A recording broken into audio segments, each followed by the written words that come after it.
back to WrestleCinema, a podcast talking about wrestling, talking about movies, a podcast that talks about wrestlers who venture into the acting world. As always, I'm your host, Joe, and I'm happy to be back with a new episode of the podcast. You know, it's been a little over a month. I got a little busy.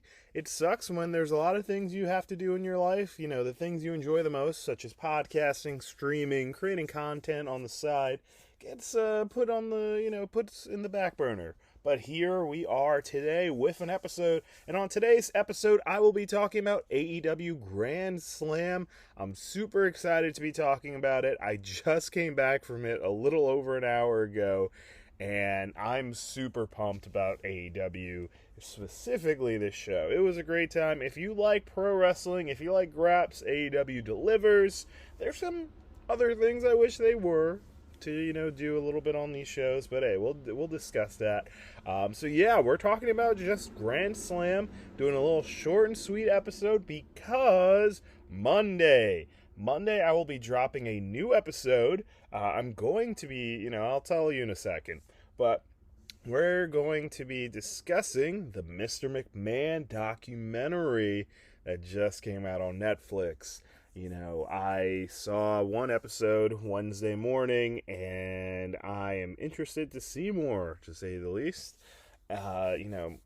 We'll get on with that on Monday. But yeah, so we got some weekly podcasting coming up. So we got one episode tomorrow. Well, the one you're listening to now, tomorrow for me.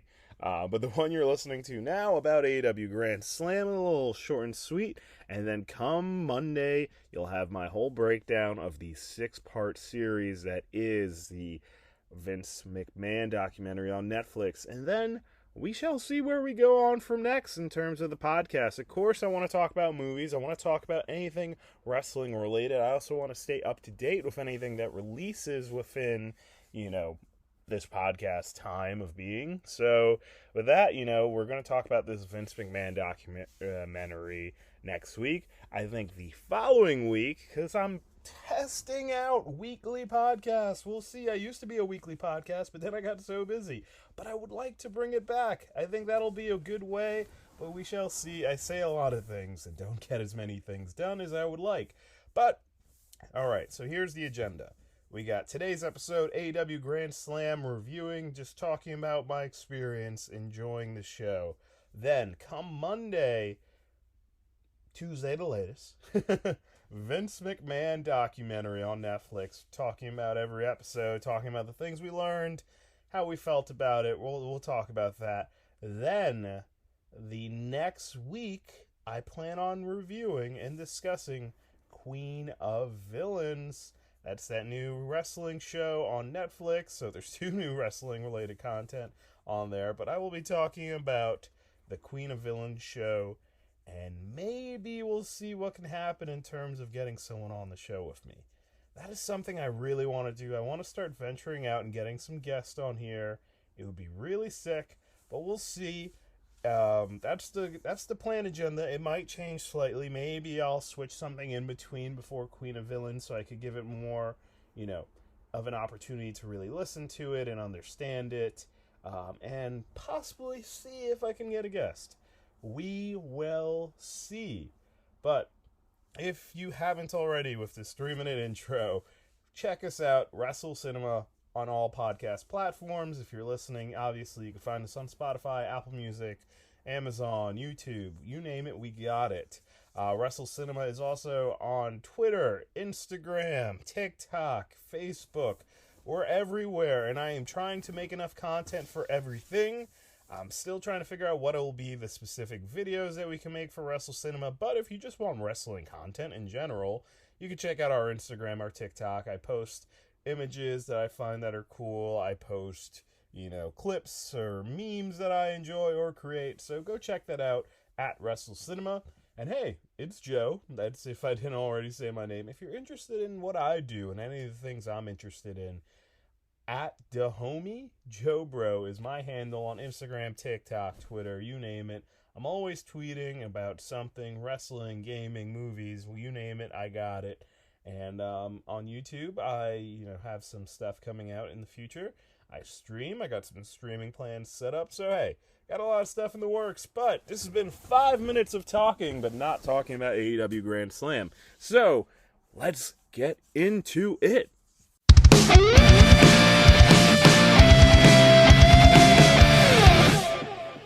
Okay, AEW Grand Slam. This is the 4th Grand Slam in Arthur Ashe. The first one happened in 2021, and by far my favorite.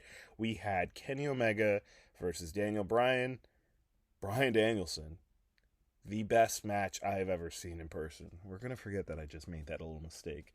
But the best match I've ever seen in person. And, on top of that, just a really great show. Also, CM Punk was there. I'm still a little salty about this whole CM Punk AEW stuff to this day. But hey, so that was great. Second Grand Slam, I enjoyed it. We had Jon Moxley versus Bryan Danielson for the vacant AEW World title. That was really good. Last year, another good one. Still, as I compare, these all don't live up to the first one in my eyes, but they're all still good shows.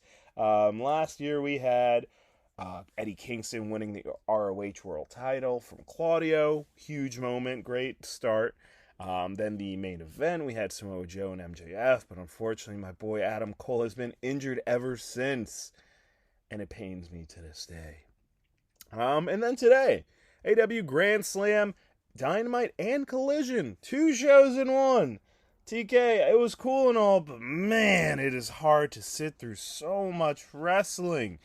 I saw my boy Zary Highlife tweeted it. Bro, can I get a segment in between? Can I get some stuff in between? Can I get some shenanigans?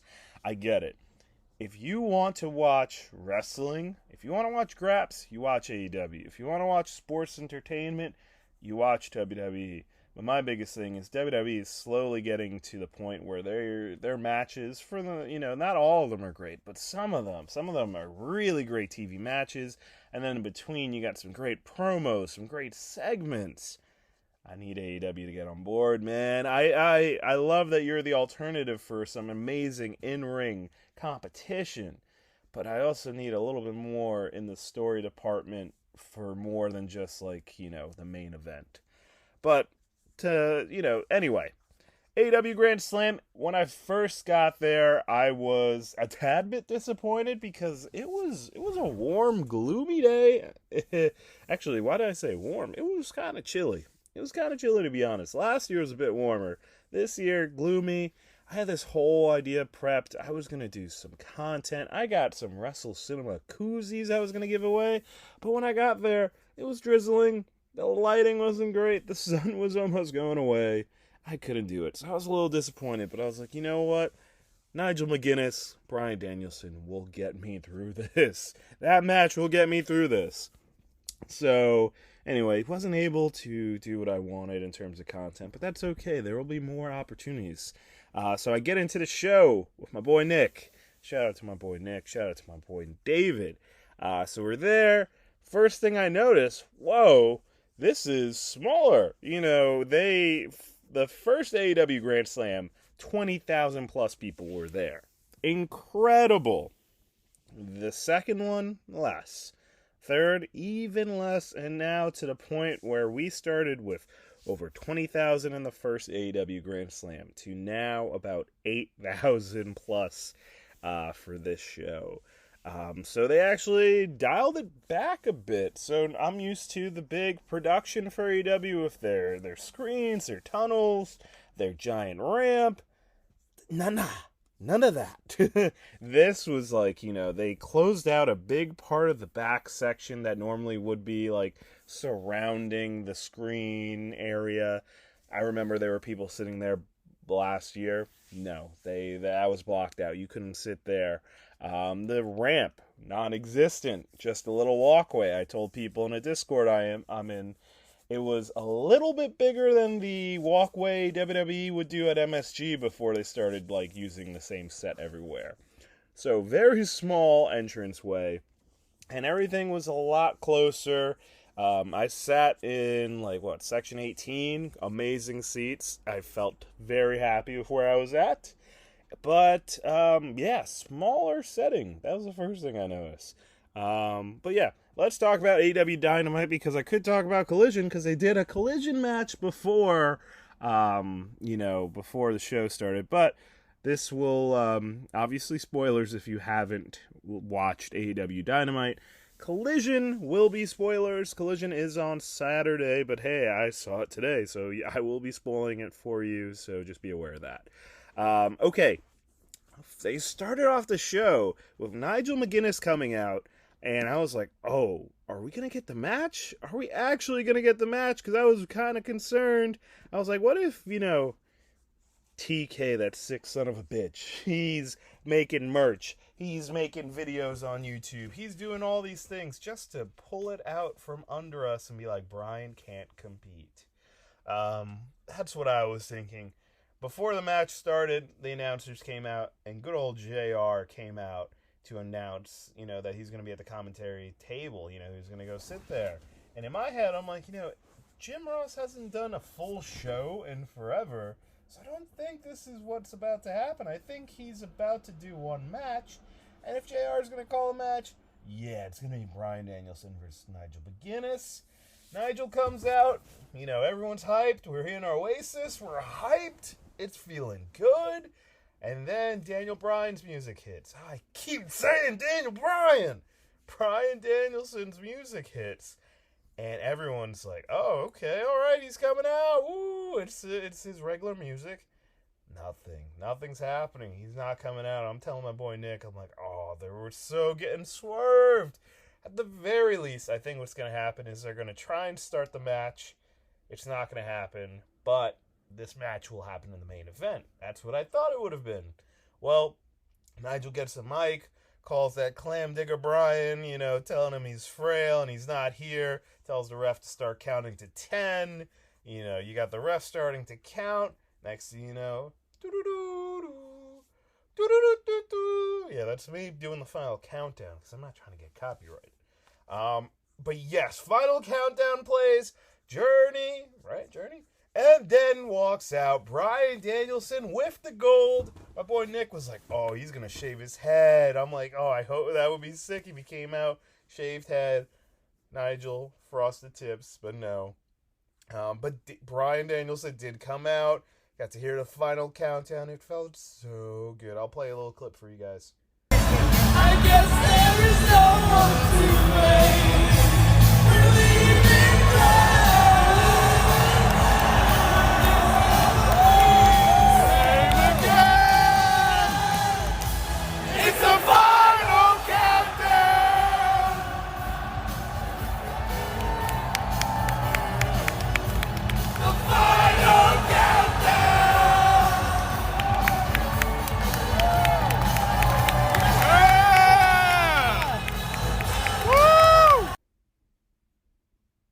So good. It was so good. I was so happy.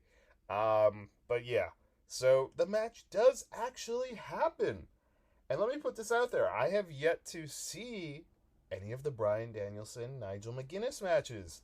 I do know that they have had 13 singles matches before. Bryan is up 9 versus Nigel McGuinness, 3 wins and 1 draw. Apparently, one of these matches is actually you can't find the match anywhere unless maybe torrenting or something. That's what I was told. But pretty much all their ROH matches are found on YouTube. Actually, shout out to AEW. They did a great job uploading all of his major matches, especially every match he had with Bryan Danielson. So feel free to go check it out. And if you're interested, I will probably be streaming it on Twitch in the near future. Check me out on Twitch at the homie Joe Bro. But anyway, back to the match itself. It was really cool to see. It was really cool to see Bryan Danielson versus Nigel McGuinness. I've heard so much about their feud. I've seen so many clips. I haven't seen any of the matches until today. And would I say it lived up to the hype? Yes and no. Obviously, it's going to be a bit different than their original matches. I mean, McGuinness has been out of the ring since what? 2013, maybe? 2012? I can tell you actually right now, because I'm on Cage Match. His last match was 2011. So, yeah, of course, he's not going to be in-ring shape or anything, but he was doing a great job. He was trying his best to keep up with Bryan Danielson.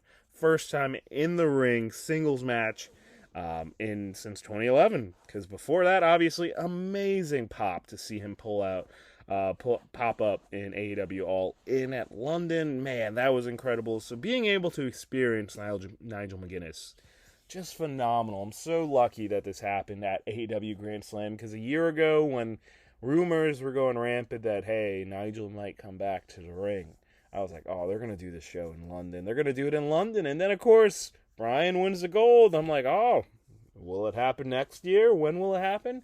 And then it happens at Grand Slam. I thought that was really cool. As someone who just loves moments like this, like thinking about it, a guy who thought maybe he'd never wrestle again, put him in the same category as Adam Copeland and Edge. Bryan Danielson himself, who thought he almost couldn't wrestle again. Saraya. So many different people that you just thought maybe they would never be in the squared circle again, but we got it. It was great atmosphere. It started off a little slow. They start doing the graps like crazy, and that was cool. And then, eventually got to different points of the match where I'm like, this is really cool to see. This is a fun moment. Bryan Danielson gets to win in an 18-minute match. And I saw the clip because obviously I couldn't really see it while I was there, but it was interesting that when Nigel went to tap out, it looks like he says "fuck you" to Bryan before tapping, which is hilarious. I think apparently JR was like, "Oh, he said thank you." He definitely didn't, or maybe he did. It would be cool. Definitely thanked him in the back, I hope. Pause. But yeah, Nigel McGuinness, I'm glad that he had a match, and I hope he comes back. I think it would be great if he's a bit of a part-timer and, he's like, hey, I got the wrestling bug in me. Let me go against a Zack Sabre Jr. Let me go against a Kyle O'Reilly, a Shibata. Just here and there, sprinkle in some matches for the guy. If he's here to wrestle, this is where the best wrestle, right? Nigel McGuinness was known as one of the best wrestlers in the world. So get him in there. I'd be hype. Next match, FTW title, FTW rules match, Hook, Roderick Strong. Maybe this is a bit controversial. Maybe I'm in the minority, or maybe people agree. You let me know. Please let me know. I don't really love Hook. Hook was cool when he first popped up on the scene, and I'm like, yo, that's Taz's kid? Awesome. Ever since then, he's just been the guy that does Red Rum. He's the guy that does a few little flips, flipping people around, Germans, and that's about it. And he's married to the FTW title. That's about it. I wasn't really crazy about this match against Roderick Strong, but I was hoping Roderick would get the win just so he would have the FTW title, because you got to get this title away from Hook. He's been glued to this title ever since he had his first match. I mean, post, his first couple undefeated matches or whatnot, whatever the hell, he eventually just gets the FTW title. I think he's a 3-time FTW champion. It's not that big of a deal. I know it's recognized, not recognized, but hey, guess what? The match happened, he wins, and then he actually retires the belt. So my complaining of like, hey, this guy only does things with the FTW title, well, thankfully, they have retired it now, so he can move on from it, because he's been glued to that title ever since he's been here. All his feuds circle around it, and I'm just bored and tired of Hook being in that world of the FTW title. Get him to do something new. Hook, at one point, was rumored to be going to NXT. I'm not against that. I think he would benefit from NXT development. He needs some developmental training. He's not getting enough under TK. I'm sorry. I just think Hook can be really good if put under the right teaching. Not with what they're doing there in AEW. I'm sorry. Next match, AEW World Tag Team Title match. About a 19-minute match. The Young Bucks going against Kyle Fletcher and Will Ospreay, United Empire. Probably my match of the night. That was a really good match. Young Bucks, man. I know a lot of people can hate on them, I know a lot of people are still just CM Punk sympathizers and, can't look past anything and are, against the Bucks. Well, guess what? They pulled out an amazing match with Will Ospreay and Kyle Fletcher. It was great to see.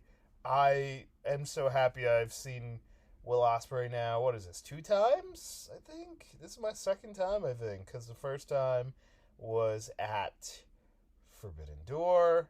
Now here we are, AEW Grand Slam. So I'm excited anytime Will Ospreay is on my screen. Seeing him in person is just second. There's nothing above it. It's amazing to hear Elevated live. It's amazing just to see Will Ospreay do his thing. I want to see this man in another singles match next time. I will be going to AEW Full Gear in Newark. I'm imagining he'll be in a singles match. I did get to see him go against Swerve. I need to rewatch that because, boy, was I tired. I was so tired. I'm tired right now. So let's get through this. Great match. Interested to see where this goes. I know it's Ricochet and Will Ospreay is probably happening at Wrestle Dream. So, that's where Will Ospreay goes from here. But it seems like he still has some stuff going on with the Don Callis family, with Kyle Fletcher, that's his boy, and with Don basically being Kyle's, influence, his bad influence. Who knows what's going to happen? The match had so many cool spots. They had some amazing just moments, from high flying to technical to just overall badass cool shit, man. I loved it. Thought it was a great match. Sucks. At one point, I will say, it was believable that Will Ospreay and Kyle Fletcher were going to win, which means they did a great job. They did a great job because I really thought Will Ospreay and Kyle Fletcher were going to win a couple of times during that match. And I'm like, okay, that's how you make a good match. Because going into this, I'm like, yeah, Young Bucks are going to win. I don't see them dropping the title, especially because this is now, the second time Will Ospreay has wrestled for gold that isn't his, because he's been international champion twice now, and he's, tried to, add 2 belts onto his collection. But he failed. He got in the way, didn't let Kyle Fletcher use the screwdriver, and then low blow or quick roll up or title belt hits on the head, blah, blah, blah. Young Bucks win. Don't love the ending, but hey, that's also how you kind of help Will Ospreay not lose in a way that he did. Same thing with Kyle Fletcher. Shenanigans as expected. So yeah, that was that. Then our next match, 6-minute match. Unfortunately, I was excited for it just because I loved the theme song, but we had the AEW Women's World Title match. Yuka Sakazaki versus Mariah May. Yuka has amazing energy. She has an amazing theme. And she started off the match jumping off the top. It was crazy. She's awesome. I thought it was cool to see her. I just wish the match was a little bit better. I started kind of losing focus on this match. This is going to be one of those matches that when I rewatch AEW Grand Slam in another day or two, I'm going to be looking forward to actually paying attention to that one. But Mariah May is our champ still. I didn't believe she was going to lose to Yuka, and that's my thing. I think I have my biggest issue lately with AEW, with their titles, is there's always eliminator matches, or there's always, it's mostly the actual official title matches. Mariah May will wrestle somebody, or anyone who's a champion will wrestle so many people on Dynamite or Collision or Rampage. They'll always put their belt on. And I feel like it's just rare that you'll see them lose the title on these shows. And, I did some research. A lot of people do win championships on these shows. But I just feel like so many champs will have so many title defenses that you're like, yeah, I don't believe you're going to lose. So why am I invested? Of course Mariah May is not going to lose to Yuka. Why? They haven't built Yuka to really win. And Tony would be like, well, she has 5 wins. Between 2024, I'm like, alright, cool, she's on a 5-match winning streak. Where are all the matches? ROH? Who the hell's watching that? You got ROH tied up to Honor Club like a fool when, you had AEW Dark on YouTube for free, put Honor Club on there. Do something, man. You bought ROH and I don't care. I know this is not, this is going away from the women's world title match, but yeah, man. Didn't believe that Yuka was going to win anyway. But I like Yuka. Glad I got to see her live. Main event. AEW World Title #1 contender match. Darby Allin putting his world title shot on the line with Jon Moxley, who's in a different attitude lately. Jon Moxley's out here saying, you guys don't run the show anymore. I do. Or maybe he never even said I do. He just says you guys don't run the show. And he has some, we're all trying to figure out who's running the show. You got Jon Moxley in a faction now with Marina Shafir, Claudio, Pac. Very interesting combination. Very interesting. This came out of nowhere, but who will be the other person in here if there is more?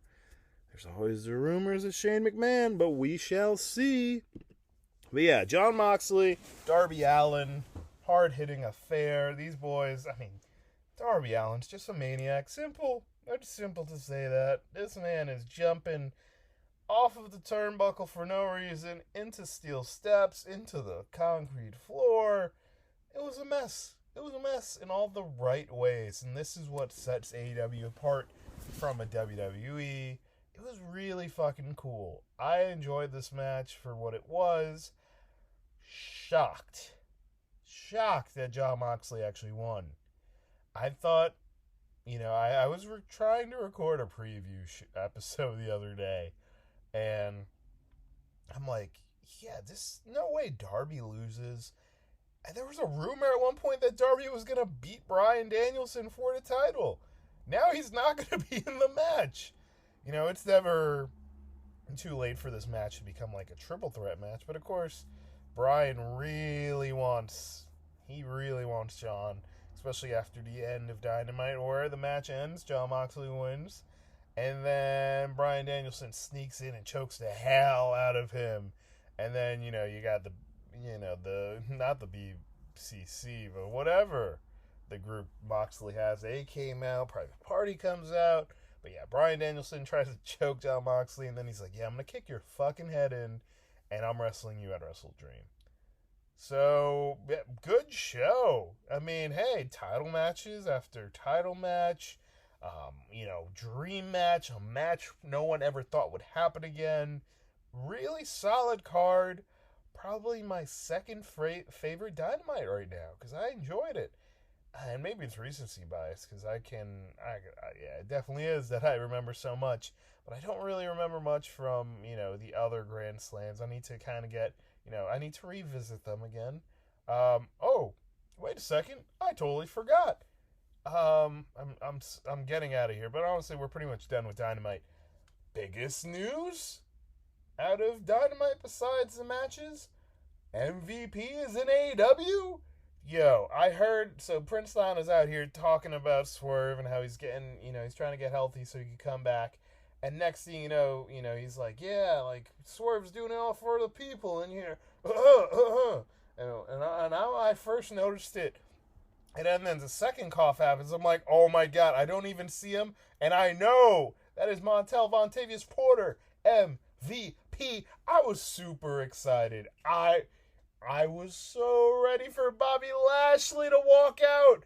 I would have screamed like a child if Bobby Lashley popped out. Big Bobby, Big Bill just comes out. Oh my God.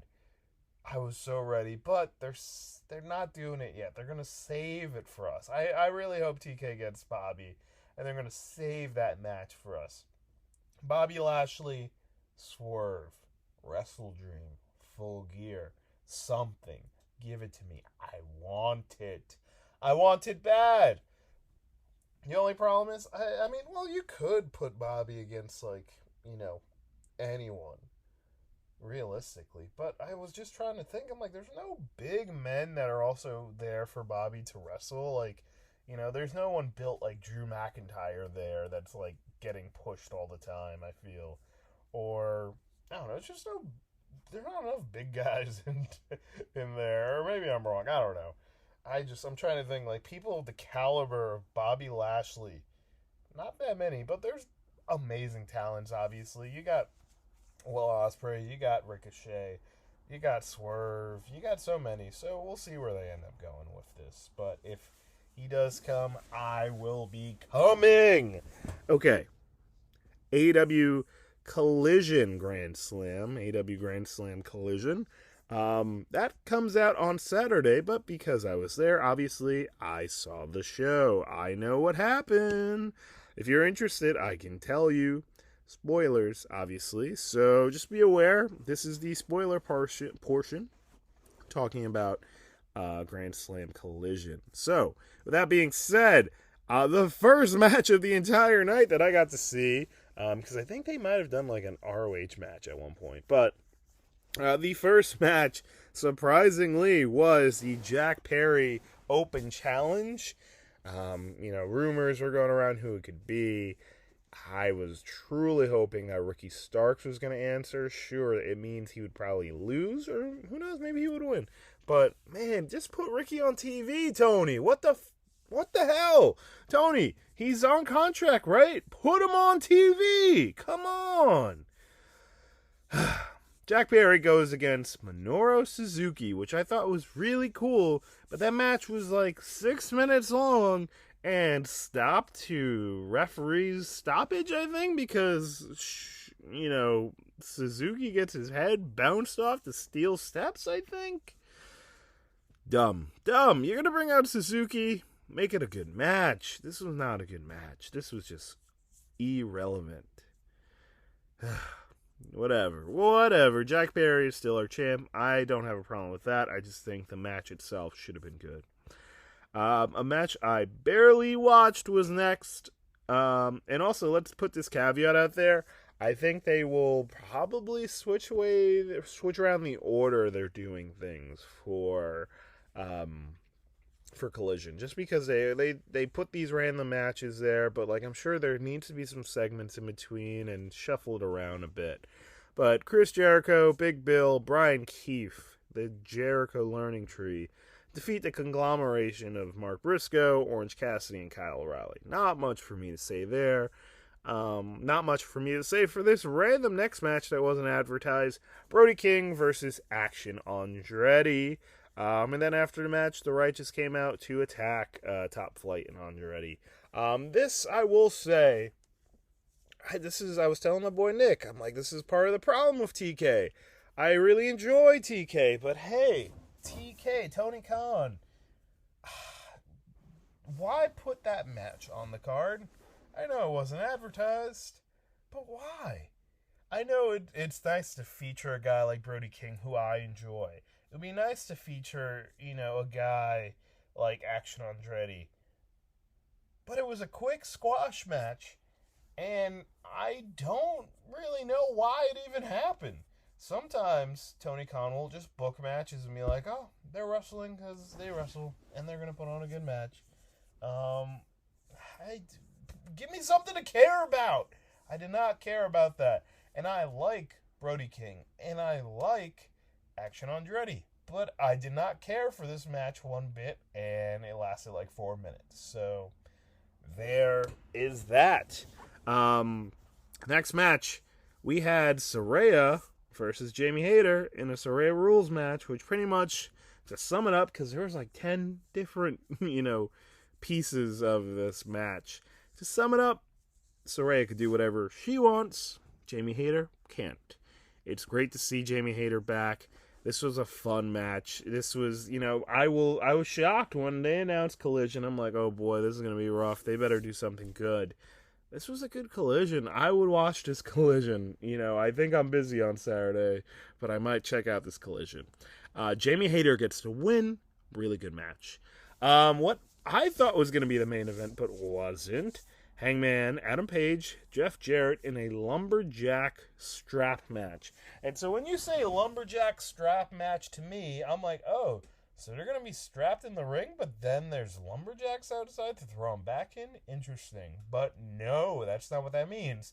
It means that you have a normal match happening in the ring while the bystanders that are there, the lumberjacks, they have straps on them. They're the ones, so you fall outside of the ring, you're getting whipped. I like the idea, but at the same time, I also would have liked a regular kind of strap match. I think one of the best strap matches I've ever seen. One of my favorite matches right now, Ricky Starks versus Bryan Danielson last year. That was pretty fucking sick, that match. That was awesome. That was a hard-hitting affair. I was hoping that's what CM Punk and Drew McIntyre was going to be. It was just a little match. But, yeah, to, see that kind of style, I didn't hate it. I thought there was going to be a bit more of ass-whooping, though. That's the best I could say. I thought there was going to be more of an ass-whooping. Both men, definitely took a beating, but not to the level I was expecting. That's my own fault. But, hey, Hangman wins that match and beats Jeff Jarrett. Okay. AEW World's Trio match. Kind of forgot this was a thing. Obviously, Claudio and Wheeler and Pac are the champions, but there's some beef going on. We already know why. Wheeler does come out, and in my head, I'm like, okay, Wheeler, you are pissed off with these two, right? You want to get back at them? You know what you should do? You should tag in and take a pin. Just the moment you get pinned, don't kick out. That's what I thought would have been funny to do. And, this is why I sit out here and they do their thing. But it would have been cool. It would have been nice to see something like crazy like that. But no, the angle that they went with is, Wheeler came out. He's not really fucking with them, obviously. He's not a fan of Pac and Claudio. And, they're trying to tag him in. And he's like, no. And I think it wasn't until Pac, slapped him. He's like, slap tagged him, aggressively. And then Wheeler was the legal man, and he's trying his best, but doesn't really care. He gets slapped a couple times by Mark Quinn? No, Isaiah Cassidy. And then just goes beast mode, wins the match. He did get pinned at one point. He did get hit with the small package, but I'm like, dude, you should have never kicked out. You want to really stick it, to him? No, you're still champ. So I guess maybe he cares about being champ more than he wants. Or maybe he will eventually join Jon Moxley and them. Who knows? Because he had a little bit of anger in him. Maybe that'll lead to something. 2 more things, or 3 more things, then we're done here. I was so ready to go home at this point. I was like, man, I'm going to miss my train. I got to leave. And then somebody comes out. It was weird. They were put under a big-ass blanket. I'm like, who the hell is that? Then next thing you know, music plays that I'm not too familiar with. It was the MXM collection. I was so ready. I love Mansoor and Mace. I watch their Twitch streams whenever I can. I watched them so much before they were brought into AEW/ROH. I am so happy they have a platform because they are so good. WWE really dropped the ball with these two, but hey, I'm glad AEW picked it up. And they're featuring them. They're getting TV time. They're getting used. They're in matches. I'm loving this. They had a little fashion show. It was very weird. I know they're feuding with the Acclaim for some reason.